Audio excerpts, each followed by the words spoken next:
Mesdames et messieurs, bonjour, bienvenue dans votre journal de 15 heures. Voici les titres de ce journal.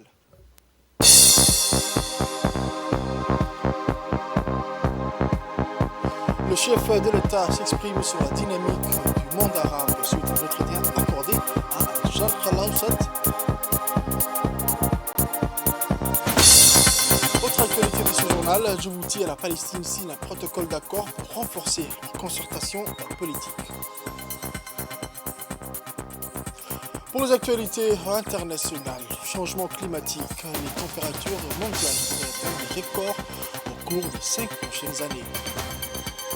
C'était le titre, mesdames et messieurs, le journal au complet. Je vous disais dans les titres, dans un entretien accordé à Sharq al-Awsat, le président de Djibouti, son Excellence M. Ismaël Omar Guelleh, a exprimé son espoir que le sommet arabe qui doit se tenir à Jeddah vendredi produise des décisions qui contribueront à résoudre les crises dans la région et à promouvoir une action arabe commune. Voici ces dires avec Hamza Mohamed. Dans un entretien accordé à Sharq al-Awsat, le président de la République, son Excellence Ismaël Omar Guelleh, a exprimé son espoir que le sommet arabe qui doit se tenir à Jeddah vendredi produise des décisions qui contribueront à résoudre les crises dans la région et à promouvoir une action arabe commune. Dans un entretien avec Sharq al-Awsat, il a souligné que le monde arabe n'est pas isolé de l'émergence de nouveaux blocs mondiaux d'une manière qui ne contredit pas l'action commune et les constantes de la communauté internationale, soulignant la centralité du Royaume d'Arabie Saoudite pour renforcer la décision arabe et unifier le rang. Le président de la République a évoqué la crise soudanaise, affirmant que l'initiative saoudo-américaine fait d'énormes efforts pour une solution par le biais de la déclaration de Jeddah et nous sommes prêts à entamer une médiation efficace et nous espérons que l'initiative IGAD va contribuer à trouver une solution à l'aggravation de la crise, a-t-il indiqué. Il a estimé que le rapprochement saoudo-iranien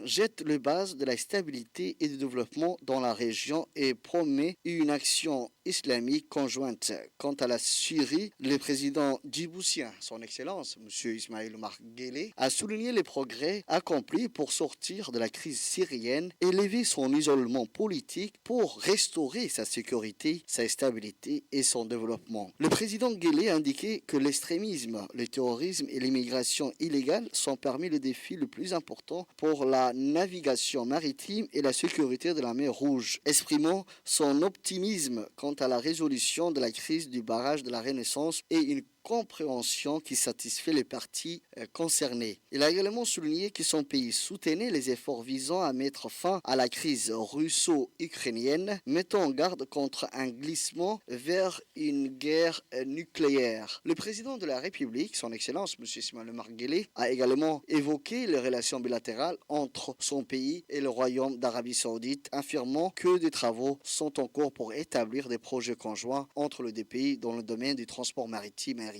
et la création d'une zone franche, a-t-il conclu.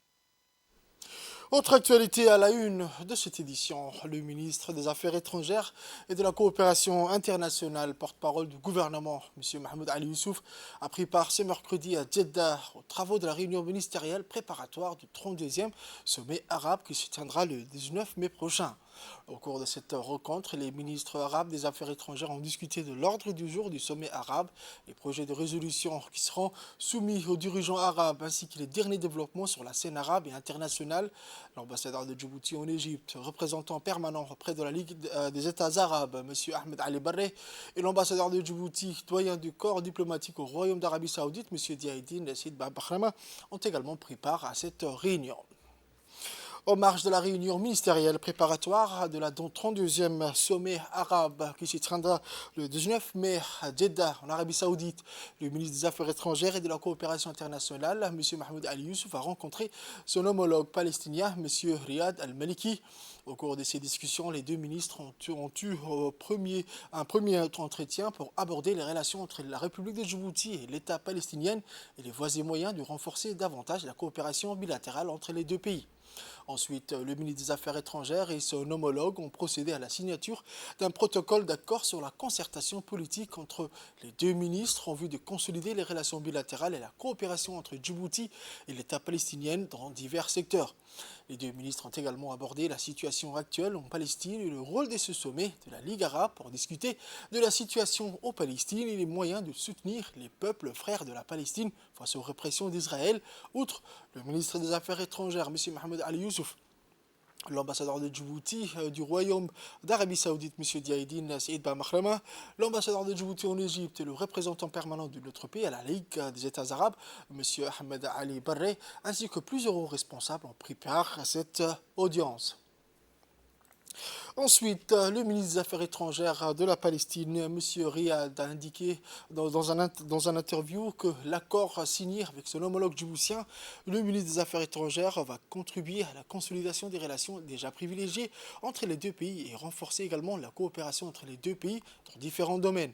Il a ajouté que cet accord va faciliter la mise en œuvre d'un partenariat productif, mais aussi de raconter l'exode qu'a connu les peuples palestiniennes. Le ministre des Affaires étrangères palestinien a rappelé que cet exode connu sous le nom de Nakba est une catastrophe qu'il faut raconter aux générations futures. Cette période se réfère à la dépossession, destruction, d'expulsion, des pillages et de massacres à l'encontre des Palestiniens menant à la création d'Israël en 1948, a-t-il conclu à ses propos. Pour sa part, le ministre des Affaires étrangères et de la coopération internationale et porte-parole du gouvernement a indiqué que cet accord a pour but de renforcer les liens et les coopérations entre les deux pays déjà existantes. Le chef de la diplomatie djiboutienne a exprimé la solidarité de Djibouti au peuple palestinien. Il a rappelé également que ce sommet de la Ligue arabe sera une occasion pour aborder le dossier palestinien et la situation actuelle aux Palestine, mais aussi de trouver une solution. La République de Djibouti a été désignée par les Nations Unies comme point central où se dérouleront les opérations de transfert du pétrole FSO Safer, échoué au large des côtes yéménites vers un super pétrolier appartenant à l'Organisation mondiale. Dans une course contre la montre, des actions internationales sont engagées pour éviter une catastrophe environnementale majeure. Le FSO Safer a un super pétrolier en état de décomposition rapide, ancré au large de la côte de la mer Rouge au Yémen, menace de se briser à tout moment, risquant ainsi de provoquer une marée noire dévastatrice ou une explosion catastrophique. Laissé à l'abandon depuis 2015 en raison des troubles régionaux, le FSO Safer contient actuellement entre 140 000 et 160 000 tonnes métriques de pétrole brut. Les problèmes de sécurité liés à ce navire représentent un risque imminent de désastre environnemental et humanitaire à grande échelle. L'opération consiste en l'arrivée d'un navire de soutien pour évaluer l'état global du FSO Safer, suivi de l'arrivée d'un méga pétrolier transportant des barrières pétrolières. C'est à Djibouti que se dérouleront les opérations de transfert. En cas de rupture actuelle du navire Safer, qui a déjà 40 ans, les conséquences pourraient engendrer une catastrophe environnementale d'une ampleur inégalée au sein de la mer Rouge. Pendant les années de guerre civile au Yémen, aucun entretien n'a été effectué sur la plateforme pétrolière qui s'étend sur une vaste surface. Par conséquent, les tuyaux et les parois du navire sont corrodés par la rouille et les gaz hautement explosifs ne peuvent plus être évacués. De plus, le pétrolier est entouré des mines. La plateforme contient 4 fois plus de pétrole que l'exempt Valdez lorsqu'il a provoqué l'une des pires catastrophes pétrolières mondiales en 1989. Une fuite aurait un impact considérable sur la pollution yéménite et la région ainsi que sur l'écosystème de la mer Rouge. Les Nations Unies estiment que 12 millions de personnes seraient directement touchées par les conséquences environnementales et sanitaires. Dans une interview exclusive, le secrétaire général du ministère des Affaires étrangères et de la coopération internationale, M. Mohamed Ali Hassan, a mis en évidence l'urgence de la situation du pétrolier tout en soulignant le rôle essentiel de Djibouti dans cette affaire. On écoute le secrétaire général. Il faut savoir que ce pétrolier SFO Safer, c'est un des plus gros pétroliers au monde.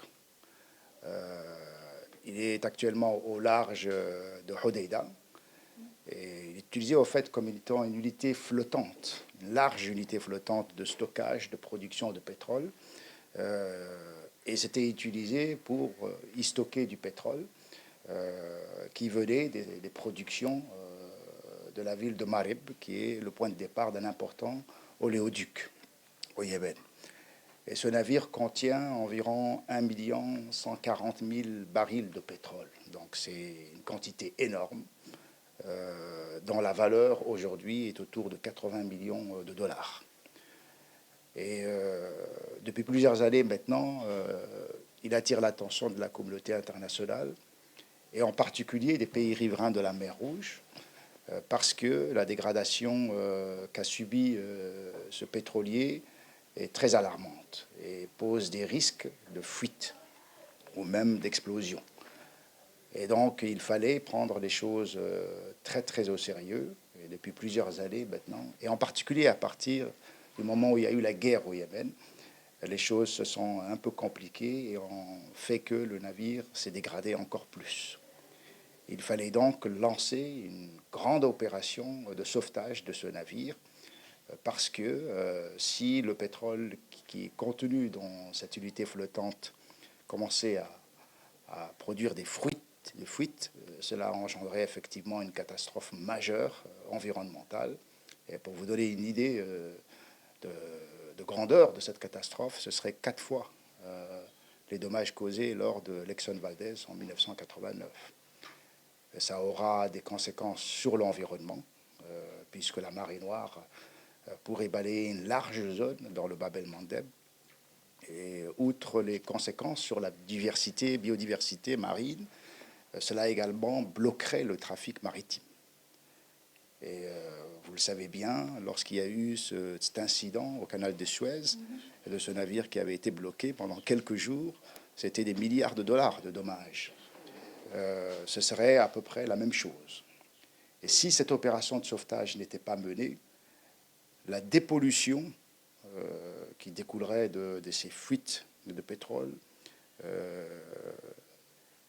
cela nécessiterait environ une vingtaine de milliards à mobiliser pour dépolluer. Et donc, il fallait y consacrer les moyens nécessaires pour pouvoir sauver ce navire-là. Djibouti a été un acteur principal à tous les niveaux. D'abord sur le plan politique, puisqu'on a participé à plusieurs réunions, que ce soit à New York, que ce soit à Riyad, pour suivre un peu les discussions politiques qu'il y avait eu. Et depuis la guerre au Yémen, cette zone donc est contrôlée par les autorités de Sanaa. Cela a nécessité que les Nations Unies commencent une négociation avec les autorités de Sanaa pour se mettre d'accord sur un mémorandum et qui permettrait vraiment de lancer ces opérations-là. Cela a été fait il y a quelques années, je crois que c'est en mars 2022, qu'un mémorandum d'entente a été signé par les Nations Unies et les autorités de Sanaa, et qui fixait un peu le cadre de cette coopération pour lancer ces opérations. Il y a eu également, dans le cadre de ces opérations de préparation, il fallait mobiliser des financements. Et il y a eu plusieurs réunions de donateurs qui ont été organisées. Il fallait environ plus d'une centaine de millions de dollars pour organiser et financer cette opération de récupération du pétrole. Au jour d'aujourd'hui, environ 80% de cette somme a été mobilisée. Je crois que c'est autour de 75 millions de dollars qui ont été mobilisés. Plusieurs pays donc ont contribué financièrement à cette somme qui était nécessaire, entre autres l'Allemagne, mais également l'Arabie saoudite, les États-Unis, les Pays-Bas et bien d'autres pays qui ont participé. Mais les opérations de mobilisation de financement continuent encore, parce qu'il reste environ 30 à 40 millions de dollars nécessaires pour pouvoir financer l'opération complète qui est elle-même divisée en 2 parties. Et aujourd'hui, Djibouti est au centre de tout cela parce que la première opération d'urgence va être donc lancée à partir de Djibouti. Et sans Djibouti, bien sûr, tout cela ne pourra pas se faire. Ensuite, message de condoléances, c'est avec tristesse et désolation que le ministre de la Justice a appris le décès brutal de M. Abdulrahman Cheikh Mohamed, magistrat chevronné, président de la Cour suprême de Djibouti. Décès survenu à Paris le 16 mai 2023.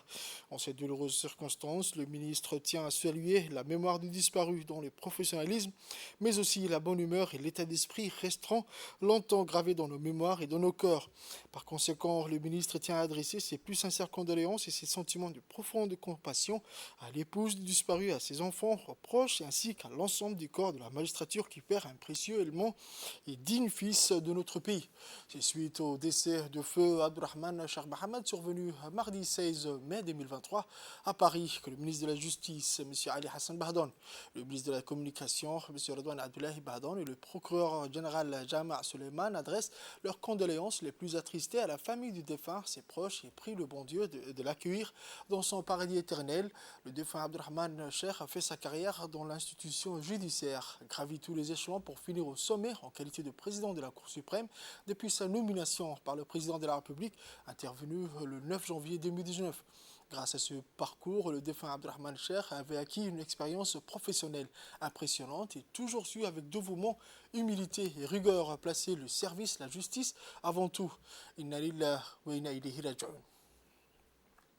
Autre actualité de ce journal, une réunion importante de 2 jours sur la problématique de transhumance s'est ouverte ce matin à l'hôtel de la zone franche de PK23. Cette réunion de 2 jours a été organisée par le ministère de la Culture, de l'Élevage et de la Mer, chargé de l'eau, chargé de ressources halieutiques avec l'appui de l'IGAD et le financement de l'Union européenne. Une réunion importante portant sur la ratification et l'intégration en droit interne du protocole de l'IGAD sur la transhumance.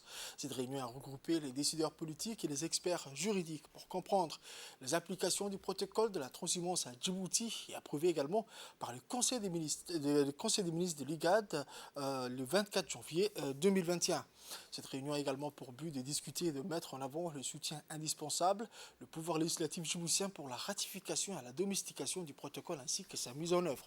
Cela consiste à comprendre que la migration dans le but de la recherche de l'eau et de pâturage est primordiale pour la communauté pastorale transhumante pour plus de 70% d'entre elles dans le pays de l'ICAD.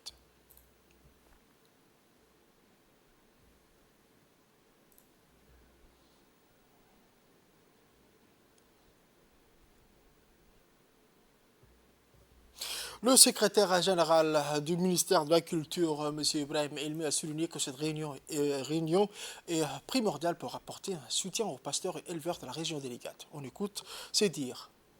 Aujourd'hui, j'ai présidé une réunion importante sur la problématique de la transhumance dans les régions des pays des l'IGAD. Comme vous savez, les pays des l'IGAD disposent d'un potentiel important dans le domaine du bétail, plus de 500 millions de bétail. Mais compte tenu que le protocole de transhumance a été signé en juin 2021, la mise en œuvre doit être expliquée dans tous les pays. Donc, l'objet de cet atelier de 2 jours comporte à sensibiliser nos décideurs politiques, notamment les députés, pour prendre conscience que la transhumance est un élément important parce que la mise en œuvre ainsi que les facilitations de part et d'autre des frontières est très importante. Et ces 500 millions de bétail, en cas de besoin, ont besoin de couloirs de transhumance. Ces couloirs de transhumance sont définis dans le cadre de ce protocole. Donc l'objet de cette réunion, c'est de sensibiliser nos députés pour qu'ils puissent comprendre que la majeure communauté des pays de l'IGAD vivent du bétail et qu'ils ont besoin, en cas de sécheresse par exemple, en cas de maladie, de transhumer dans des couloirs sécurisés et que les pays frontaliers puissent donner appui et assistance à ces éleveurs agropastoralistes. Le secrétaire général auprès du ministère de la Santé, le Dr Salah Bonoït Tourab, a réceptionné hier dans la matinée au central d'achat des matériels médicaments essentiels, un lot de matériel médical de main de l'ambassadeur de la Turquie en République de Djibouti, M. Ouraz. Cette cérémonie a vu la participation du Dr Hassan Abdurrahman, directeur général de la CAM, du conseiller principal du ministre de la Santé, M. Abdelkader Mohamed Garad, et du responsable de l'agence de coopération turque à Djibouti. Ces dons ont été composés de matériel et équipements médicaux destinés aux différentes urgences des hôpitaux de référence et des différents polycliniques. Dans son intervention, le secrétaire général Dr Salah a remercié l'ambassadeur turc pour ce lot de matériel qui sera sans nul doute renforcer les différentes structures de santé de notre territoire. Ce mercredi 17 mai, le Palais du Peuple a abrité la cérémonie de la clôture d'un atelier pour les assises de création et institutionnalisation d'un forum des associations et ONG djiboutiennes pour le développement durable. La 3e journée de l'assise de création de ce forum a démarré par l'adoption des statuts RI et s'est achevé par l'élection d'un comité directeur composé de 5 membres, dont 3 femmes. L'association des jeunes des châteaux d'eau d'Ali Sabi Bié a été élue pour la présidence du comité directeur par la majorité des représentants des organisations présentes, alors que l'UNFD assurera le poste de secrétaire général. L'Association des femmes de Tadjoura sont élues premier et deuxième vice-président respectivement. Après les félicitations et remerciements des dirigeants du comité directeur, une photo de famille est prise devant le Palais du Peuple. En attendant la finalisation par les juristes du dossier de demande d'enregistrement et de récépissé des déclarations auprès du ministère de l'Intérieur, les membres du comité directeur se sont retrouvés en réunion avec l'équipe de consortium et la consultante Dr Amina pour la planification de l'élaboration du plan d'action stratégique triennal. Accepté après la version de l'autrui. Et maintenant, je sais à qui m'adresser quand j'aurai besoin de vous. Déjà, on ne peut pas voler sans vous. La société civile, donc, on a besoin à chaque fois. Et donc, déjà, nous sommes à 1/5 de notre mandat. Il ne reste que 4 années. Et je pense que vous allez nous accompagner. Donc, Inch'Allah, ce qui nous tient à cœur, c'est surtout comment rendre cette ville propre. Donc, l'embellissement de la ville, une ville verte et propre, c'est ce qui tient à cœur, donc c'est ce qu'on veut. Et sans vous, on ne peut pas atteindre ça. Voici une réaction recueillie auprès d'un participant. On écoute. La clôture de 3 jours d'atelier, d'un projet d'appui et de structuration en forum d'action, de plaidoyer des organes de la société civile. À l'issue de ces 3 journées d'ateliers qui ont démarré le 15 mai sous le haut patronage du ministre de l'Intérieur, son Excellence M. Saïd Nouh, l'atelier s'est clôturé avec un succès énorme parce qu'aujourd'hui une association des associations a été créée. L'élection du comité directeur de cette association a eu lieu dans la plus grande transparence en présence d'un huissier de justice. L'objectif poursuivi à travers cette structuration des organes de la société civile composée d'associations et d'ONG juniors, seniors, a pour but de permettre d'avoir un contact régulier auprès des organismes partenaires pour le développement durable. Je vous emmène au sud où, à l'instar de leur père sur l'ensemble du territoire national, les élèves des classes de 5e année des écoles de base de la région d'Arta, Ali Sabié et Dikil ont composé hier mercredi les épreuves de l'examen de l'OTI de fin d'année scolaire. Une délégation officielle conduite par les inspecteurs du ministère de l'Éducation nationale de ces 3 régions ont effectué des visites de supervision dans les différents centres d'examen du chef-lieu. Et selon les responsables, les épreuves de cet examen communément appelé OTI sont déroulées dans de bonnes conditions. À l'issue de leur visite, les officiels ont annoncé au micro des médias nationaux que l'examen de l'OTI qui sanctionne l'admission en classe de 6e de collège moyen d'enseignement a eu lieu dans les normes officielles requises. Les centres de composition des épreuves ont été préalablement préparés. Les enseignants appelés pour la surveillance sont présents à leur poste et les candidats se sont présentés très tôt le matin devant leurs centres respectifs d'examen.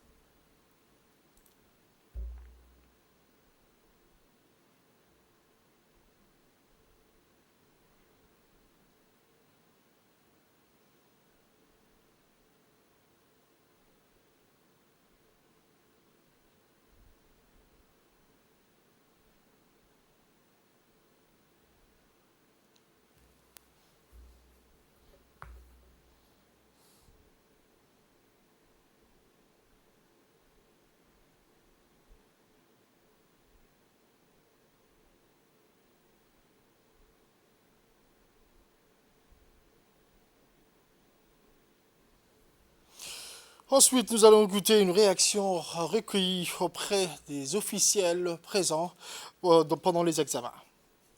Aujourd'hui, nous sommes à l'OTI 5e année. C'est la région d'Ali Sabié. Les quelques 900 élèves ont composé à l'OTI 5e année. Et le nombre, les enseignants appelés à servir dans la surveillance, dans l'anonymat, dans leur correction, ont tous répondu présents. Et les organisations préparées au niveau des écoles, ne prête le flanc à aucun critique défavorable. Ça veut dire que, très bien. Là, je profite de l'occasion pour remercier Monsieur le Président du Conseil régional, Monsieur le Préfet, d'avoir honoré cette organisation par leur présence. Se passe dans la région des Dikil l'OTI national qui va se dérouler. Donc c'est sur 840 élèves et candidats, on compose dans 8 centres repartis dans la région des Dikil. Et sur les 8 centres, les 2 centres à Sela, un de Yoboki, un de Mouloud et 4 des chefs-lieux. Donc, Monsieur le Préfet, tout se déroule bien, vous l'avez vous-même constaté, et nous nous réjouissons de ce bon déroulement. Tous les enseignants sont là et l'organisation se passe dans une bonne ambiance. Nous avons pu voir de visu et puis un peu superviser les opérations de passage d'OTI. OTI 5e année, comme tout le monde le connaît déjà. Donc aujourd'hui, nous avons pu visiter les centres de Dikil où tout se passe très bien. Nous avons appris également que 840 candidats sont convoqués pour cet examen, qui boucle également un cycle d'apprentissage complet, ça veut dire le cycle primaire ou de base. Donc nous avons pu discuter et voir comment les opérations s'est déroulées dans tous les centres de Dikil. En fait, il y a 4 centres à Dikil, plus 4 autres centres dans les régions, 2 à Sela, 1 à Yoboki et 1 à Mouloud.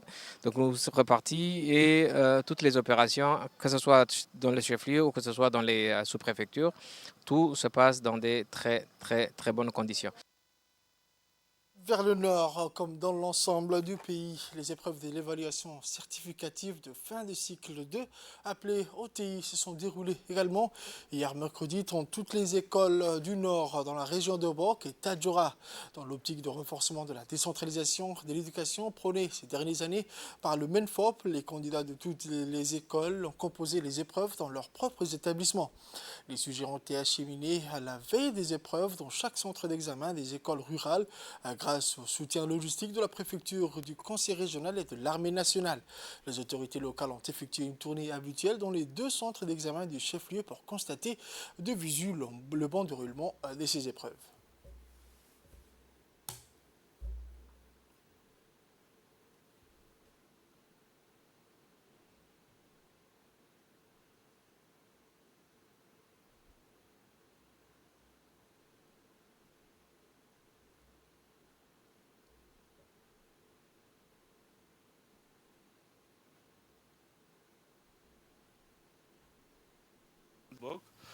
Nous avons au total 287 élèves qui sont répartis sur 11 centres d'examen, dont 2 dans le chef-lieu au Bok.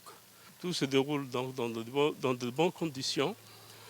Et je voudrais profiter ici pour remercier l'ensemble des personnes qui ont contribué au bon déroulement de ces épreuves, à savoir le préfet de la région de Bok, le président du conseil régional de Bok, la gendarmerie, l'armée nationale qui ont contribué pour la logistique, notamment pour l'acheminement des sujets et des chefs de centre dans les centres des écoles rurales.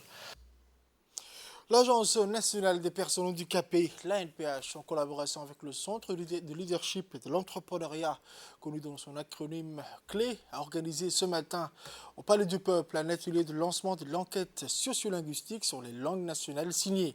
Cet atelier vient dans le cadre du projet de digitalisation du dictionnaire de la langue des signes djiboutienne. Dans cette optique, l'ANPH a créé un comité de pilotage nommé Organisation des recherches pour l'unification des langues des signes djiboutiennes, qui travaille sur les meilleurs moyens et manières d'harmoniser les différentes langues nationales signées.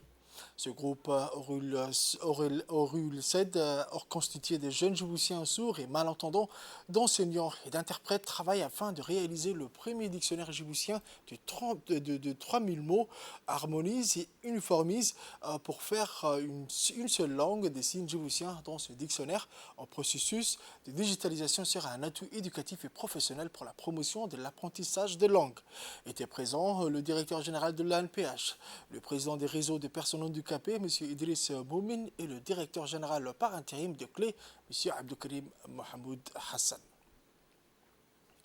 Un rôle primordial en étant à côté des personnes à besoins spéciaux. Maintes et maintes fois, Douali, mon cher grand frère, avait apporté et a pointé du doigt que les personnes à besoins spéciaux ne font que partie de la société civile et des personnes actives, des jeunes Djiboutiens et Djiboutiennes qui sont actifs à prendre part à l'essor du pays.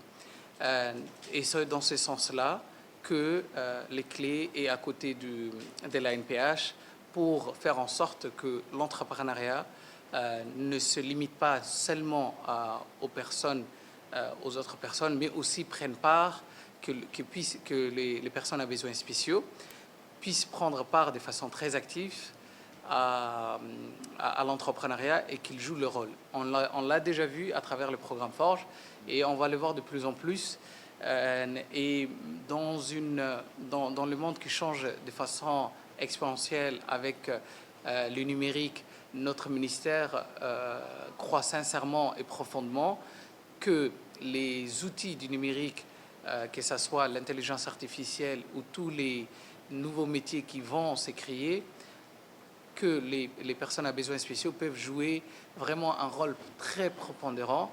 Et nous sommes là aux côtés de la NPH, que faciliter et donner tous les outils pour que les personnes à besoins spéciaux puissent jouer leur rôle. Sport à présent, nos traditionnels jeux d'été arrivent à grands pas et le comité chargé d'organisation s'active déjà aux coulisses. C'est dans ce sens que la salle de réunion du secrétariat d'État chargé des sports a abrité une réunion de préparation et de concertation entre les responsables du secrétariat d'État chargé des sports et les fédérations. Les sujets abordés ont porté sur la nature de nouveaux jeux qui seront ajoutés aux activités précédentes, notamment les sports de plage, le beach soccer et le beach hand, le badminton air, le techball et le golf. D'autres sujets importants ont été également soulignés et discutés, notamment la gestion des infrastructures sportives, la sécurité des participants et des spectateurs, la communication ainsi que les différentes stratégies à mettre en place pour assurer le succès de cet événement. Le comité a également décidé d'organiser des activités en parallèle des jeux pour attirer plus de public et leur offrir une expérience agréable et divertissante.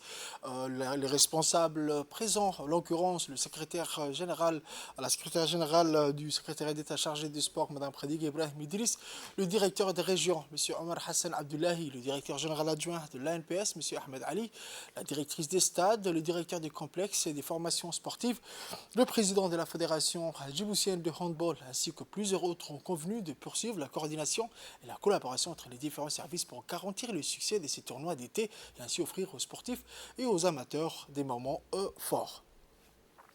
Pour les actualités internationales, je vous disais dans le titre, les températures mondiales devraient atteindre des niveaux records au cours de ces 5 prochaines années sous l'effet des gaz à effet de serre qui retiennent la chaleur, mais aussi en raison du phénomène naturel El Niño qui consiste en une hausse des températures dans la partie est de l'océan Pacifique Sud. Il y a également 98% des chances que les températures atteignent un niveau record. El Niño et les changements climatiques alimenteront cette hausse de la température mondiale qui se ressentira notamment en Arctique où les hausses des températures devraient être plus de 3 fois supérieures à la moyenne mondiale. Cette hausse de température aura des répercussions considérables sur la santé, la sécurité alimentaire, la gestion de l'eau et l'environnement selon le rapport qui indique que l'humanité doit se préparer en investissant dans les services météorologiques afin de mieux anticiper les phénomènes climatiques et à prendre dès à présent des mesures pour protéger les populations face aux conditions de plus en plus extrêmes. C'est tout pour ce journal de 15 h, mesdames et messieurs. Merci à vous de l'avoir suivi et restez avec nous pour la suite du programme sur Télé Djibouti.